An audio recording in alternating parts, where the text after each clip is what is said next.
Quelque chose frappe ton cœur, une vérité qui dépasse le simple savoir. Ce que la science découvre aujourd'hui avec des machines, des recherches et des années d'études. Le Coran l'a évoqué il y a plus de 1400 ans, dans un désert où il n'y avait ni laboratoire, ni microscope, ni technologies avancées. Et pourtant, les paroles révélées contiennent des indications qui résonnent aujourd'hui avec une précision troublante. Le cerveau, cet organe mystérieux, centre de la pensée, de la décision, des émotions et de la conscience. C'est lui qui te permet de réfléchir, de choisir entre le bien et le mal, d'aimer, de croire, ou même de douter. Mais ce que beaucoup ignorent, c'est que le Coran ne parle pas seulement au cœur. Il parle aussi à l'esprit. Il attire ton attention sur des réalités profondes, parfois à travers des mots simples, mais puissants. Allah dit dans la sourate Al-Alaq, non. S'il ne cesse pas, nous le saisirons par le toupet menteur et pécheur. Ce verset, à première vue, peut sembler symbolique. Mais lorsque tu creuses, lorsque tu réfléchis, tu découvres une dimension étonnante. Le toupet mentionné ici désigne la partie frontale de la tête. Aujourd'hui, la science appelle cette zone le cortex préfrontal. Et que disent les neurosciences modernes? Elles affirment que cette partie du cerveau est responsable de la prise de décision, du jugement, du comportement social, et même du mensonge. C'est ici que se forment les intentions, que se construisent les choix, que se décident les actions. Subhanallah, comment une telle précision peut-elle exister dans un texte révélé il y a des siècles, à une époque où personne ne connaissait les fonctions internes du cerveau? Ce n'est pas un hasard. Ce n'est pas une coïncidence. C'est un signe. Un signe pour celui qui réfléchit. Un signe pour celui qui ne ferme pas son cœur. Un signe pour celui qui cherche la vérité au-delà des apparences. Et à ce moment-là, une question s'impose à toi. Et si ce livre venait réellement d'Allah? Et si chaque mot avait un sens profond que l'humanité ne fait que découvrir petit à petit? Le Coran ne se présente pas comme un livre de science. Mais il contient des vérités qui dépassent le temps. Il parle à toutes les générations. À ceux du passé, et à toi, aujourd'hui. Quand tu entends cela, ton regard change. Tu ne vois plus ton cerveau comme un simple organe biologique. Tu le vois comme un dépôt sacré. Un outil que Allah t'a confié pour réfléchir, pour comprendre, pour te rapprocher de lui. Chaque pensée que tu as, à chaque décision que tu prends, passe par ce cerveau. Et si le Coran attire ton attention sur cette zone précise, ce n'est pas juste pour t'informer. C'est pour te réveiller. Te réveiller de l'insouciance. Te rappeler que tu es responsable. Te montrer que même ce que tu ne vois pas, Allah le connaît parfaitement. Le cerveau devient alors plus qu'un organe. Il devient un témoin. Un témoin de tes intentions, de tes choix, de ta sincérité. Et dans ce rappel, il y a une miséricorde immense. Car Allah ne te laisse pas dans l'ignorance. Il te guide. Il te montre des signes, dans le monde extérieur, mais aussi en toi-même. Comme une lumière discrète, mais constante, le Coran éclaire ton esprit, pour que ton cœur puisse enfin voir. Quand tu entends cette explication, il y a comme un silence intérieur, un moment où ton cœur s'arrête, comme frappé par une évidence que tu n'avais jamais vraiment considérée. Comment un homme, dans un désert, sans éducation scientifique, sans accès au savoir moderne, aurait-il pu évoquer avec autant de justesse une réalité que les neurosciences ne confirment que des siècles plus tard? Cette question n'est pas anodine, elle secoue, elle dérange parfois, mais surtout, elle éclaire. Aujourd'hui, les scientifiques sont unanimes. Le cortex préfrontal, situé à l'avant du cerveau, joue un rôle central dans le comportement humain. C'est là que se forment les décisions, que s'évaluent les conséquences, que se distinguent le bien et le mal. C'est aussi dans cette zone que se développe la capacité à mentir, à manipuler, ou au contraire, à dire la vérité avec sincérité. Ce n'est pas simplement une partie du cerveau, c'est le centre de contrôle de ton éthique, de ta responsabilité morale. Et pourtant, le Coran, révélé il y a plus de 1400 ans, utilise une expression forte, le toupet menteur et pécheur. Ce n'est pas une simple description physique. Ce n'est pas une image poétique sans fondement. C'est une indication profonde, une vérité qui dépasse les mots. Le toupet, cette partie frontale de la tête, est directement associée au mensonge et au péché. Comme si elle pointait précisément la source de nos dérives, mais aussi de notre responsabilité. À cet instant, tu réalises que rien n'est laissé au hasard. Ce verset ne parle pas seulement du corps. Il parle de l'âme. Il relie le visible à l'invisible, le biologique au spirituel. Il te rappelle que tes actes ne commencent pas par tes mains ou ta langue, ils commencent dans ton esprit. Dans cette zone que tu ne vois pas, mais qui décide de tout. Et là, une autre vérité s'impose à toi, tu n'es jamais vraiment seul. Chaque pensée que tu caches, chaque intention que tu gardes pour toi, Allah la connaît. Avant même que tu parles, avant même que tu agisses, tout est déjà inscrit. Ce n'est pas pour te faire peur, c'est pour te rappeler que ta sincérité est ce qui compte le plus. Le prophète a dit, les actions ne valent que par les intentions. Cette parole prend ici une profondeur encore plus forte. Car où naissent ces intentions? Elles ne viennent pas de l'extérieur. Elles prennent forme dans ton esprit, dans ce cerveau que le Coran évoque avec une précision bouleversante. Ton front devient alors plus qu'une partie de ton corps. Il devient un symbole. Le symbole de ta vérité intérieure. Le reflet de ce que tu es réellement, au-delà des apparences. Tu peux sourire devant les gens, cacher tes pensées, dissimuler ses intentions, mais ton toupet, lui, témoigne devant Allah. Et c'est là que réside la beauté de ce rappel. Car il ne s'agit pas seulement d'un avertissement, c'est une invitation. Une invitation à purifier tes intentions. À surveiller tes pensées. À faire de ton esprit un lieu de sincérité, de vérité, de lumière. Imagine un instant, si chaque pensée que tu avais été alignée avec le bien. Si chaque décision venait d'un cœur sincère. Si ton cerveau devenait un outil d'adoration, et non un piège pour ton âme. Ce verset te pousse à cette transformation. Il te rappelle que la vraie foi ne se limite pas aux actes visibles. Elle commence dans l'invisible. Dans ce dialogue silencieux entre toi et toi-même. Dans cette lutte intérieure entre le bien et le mal. Et dans ce combat, Allah ne t'abandonne pas. Il t'a donné un esprit pour réfléchir, un cœur pour ressentir, et un livre pour te guider. Alors prends conscience de cette vérité. Ton front, ton cerveau, ton esprit, ne sont pas neutres. Ils sont un terrain de choix. Un espace où se joue ta sincérité. Et chaque jour, à chaque instant, tu décides qui tu veux être. Ce que tu ressens en comprenant cela, c'est une forme d'humilité que les mots ont du mal à décrire. Comme si, soudainement, tu réalisais que tout ce qui se passe en toi, tes pensées, tes doutes, ta foi n'est pas simplement normal, mais profondément miraculeux. Le cerveau n'est pas juste un organe qui fonctionne mécaniquement. C'est un univers intérieur. Un espace invisible où se jouent les plus grandes décisions de ta vie. C'est là que naît ta conscience.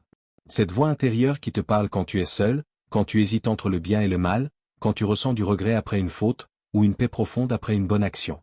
Cette conscience, ce n'est pas quelque chose que tu peux toucher ou voir. Et pourtant, elle est plus réelle que tout ce qui t'entoure. Le Coran attire ton attention sur cette réalité, encore et encore. Allah dit, ne médite-t-il donc pas? Ou y a-t-il des cadenas sur leur cœur? Sourate Muhammad 47, 24. Ce verset est puissant. Il ne s'adresse pas seulement à ton intelligence, il s'adresse à ton éveil. Il te pousse à sortir de l'automatisme, de la distraction, de l'insouciance. Il te demande de réfléchir. Pas seulement pour comprendre, mais pour te transformer. Car réfléchir, dans l'islam, n'est pas un acte neutre. Ce n'est pas juste une activité intellectuelle. C'est un acte d'adoration.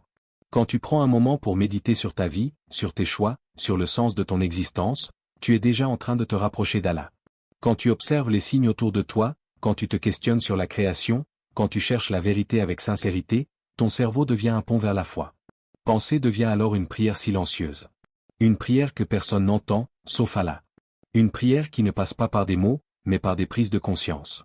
Par des instants où ton cœur s'ouvre, où ton esprit s'éclaire, où ton âme se réveille. Et à ces moments-là, tu comprends que chaque pensée que tu as n'est pas anodine. Chaque idée, chaque réflexion, chaque souvenir, tout cela est le résultat d'un processus incroyablement complexe. Des milliards de neurones qui communiquent, qui s'activent, qui créent des connexions, et tout cela, sous le contrôle parfait d'Allah. Subhanallah, comment ne pas être émerveillé? Tu n'as jamais vu tes neurones. Tu ne ressens pas leurs échanges. Et pourtant, ils sont à l'origine de tout ce que tu es intérieurement. De ta personnalité, de ta mémoire, de ta foi. Chaque pensée que tu as, est une preuve vivante que tu es une création parfaitement conçue. Et plus tu prends conscience de cela, plus ton regard change. Tu ne vois plus ton esprit comme un simple outil pour réussir dans ce monde. Tu le vois comme un cadeau sacré. Un dépôt qu'Allah t'a confié pour le connaître, pour l'adorer, pour revenir vers lui. Car au fond, la conscience n'est pas seulement là pour te faire vivre, elle est là pour te guider. Elle te rappelle quand tu t'égares. Elle te pousse à te repentir. Elle te murmure que tu peux être meilleur, que tu peux changer, que tu peux revenir vers Allah, peu importe ton passé. C'est pour cela que le Coran insiste autant sur la réflexion. Parce que celui qui ne réfléchit pas, finit par s'éloigner. Et celui qui médite sincèrement, finit toujours par se rapprocher. Mais attention. Cette conscience peut aussi s'endormir.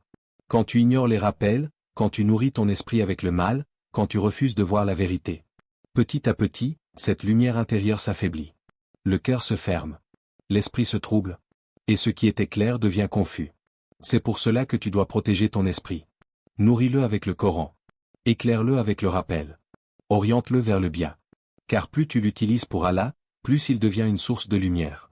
Et dans ce cheminement, tu réalises une chose essentielle, tu n'as pas besoin de chercher des miracles loin de toi. Le miracle est déjà en toi. Dans ta conscience. Dans ta capacité à réfléchir. Dans cette lumière intérieure qui te pousse à chercher la vérité. Et cette vérité te ramène toujours vers Allah. Dès que tu comprends cette réalité, quelque chose change dans ta manière de voir le monde. Tu ne regardes plus la science comme un domaine séparé de la foi, mais comme une porte qui peut t'y ramener. Ce que certains présentent comme une opposition entre science et religion devient, pour le croyant sincère, une harmonie profonde. Une complémentarité. Une évidence.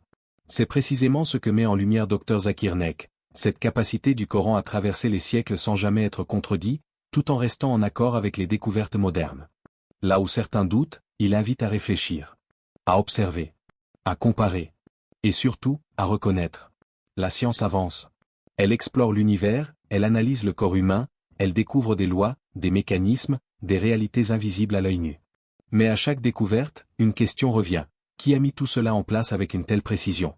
Le Coran, lui, ne cherche pas à remplacer la science. Il ne donne pas des équations ou des théories détaillées. Mais il oriente. Il éclaire. Il attire ton attention sur des signes que l'homme mettra des siècles à comprendre. Comme s'il te disait, regarde, réfléchis, et tu comprendras. Et dans cette démarche, il y a une sagesse immense. Car le Coran ne veut pas seulement t'informer, il veut te transformer.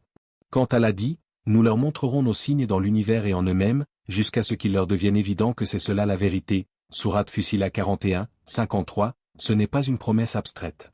C'est une réalité que tu peux vivre. Les signes dans l'univers, ce sont les étoiles, les galaxies, les lois physiques, la perfection des cycles naturels. Les signes en toi-même, ce sont ton corps, ton cœur, ton cerveau, ta conscience. Et quand tu relis les deux, tu vois une cohérence. Une unité. Une signature divine. Le cerveau humain, par exemple, devient un univers à lui seul. Des milliards de neurones, des connexions infinies, une capacité à penser, à ressentir, à croire, tout cela dans une structure minuscule, protégée dans ton crâne. La science essaie encore de comprendre pleinement son fonctionnement. Et pourtant, le Coran attire déjà ton attention sur certaines de ses fonctions essentielles. Ce n'est pas pour impressionner. Ce n'est pas pour prouver de manière arrogante. C'est pour éveiller.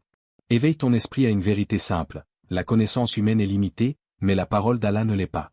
Et dans un monde rempli de doutes, de remises en question, de contradictions, cette harmonie entre science et révélation devient une source de paix.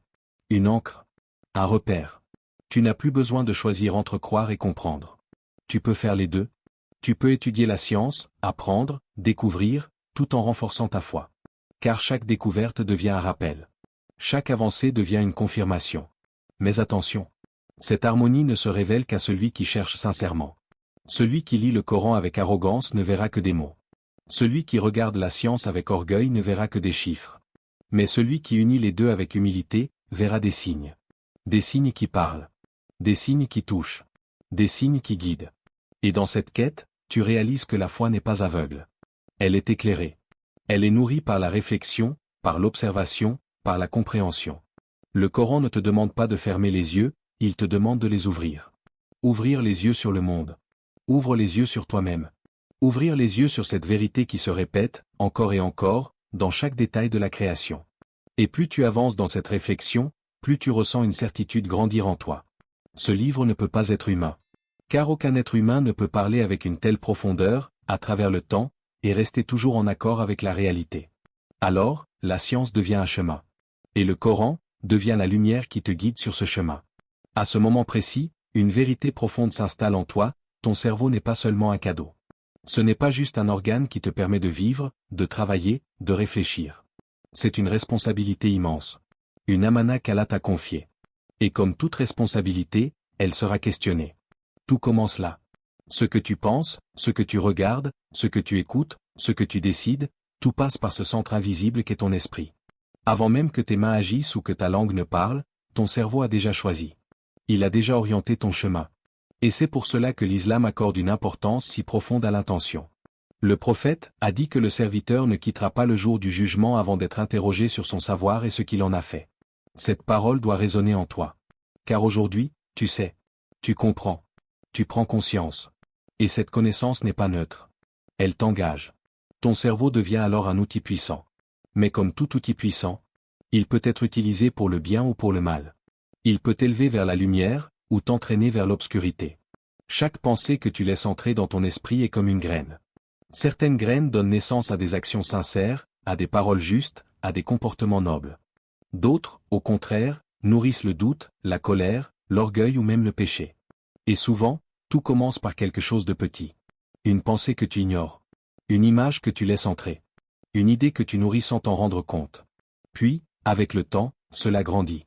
Cela influence ton cœur. Cela transforme tes actes. C'est pour cela que tu dois être vigilant. Ton esprit est comme un jardin. Si tu ne le protèges pas, les mauvaises herbes prennent le dessus. Mais si tu l'entretiens avec soin, avec patience, avec sincérité, il devient un lieu de paix, de lumière, de foi. Alors pose-toi cette question, qu'est-ce que je laisse entrer dans mon esprit chaque jour?